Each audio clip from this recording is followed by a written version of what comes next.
శ్రీ గురుభ్యో నమ. శ్రీ మహాగణాధిపతి నమ. భక్త మహాశైలకి విజ్ఞప్తి. 9/4/2024 మంగళవారం ఉగాది పర్వదినం సందర్భంగా శ్రీ క్రోధినామ సంవత్సరం సందర్భంగా అమ్మవారికి విశేషముగా ఉదయం వేదపారాయణంతో అభిషేకం, అలాగే ప్రత్యేకించి నవధాన్యాలు, సజ్జలు, జొన్నలతో వేదపారాయణంతో అమ్మవారికి అభిషేకం ఉంటుంది.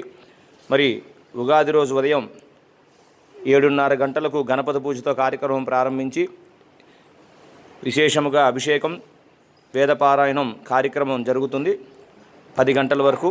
కావున భక్తులందరూ విచ్చేసి వేదపారాయణంతో అమ్మవారి అభిషేకం తిలకించి తీర్థప్రసాదాలు స్వీకరించవలసిందిగా కోరుచున్నాము.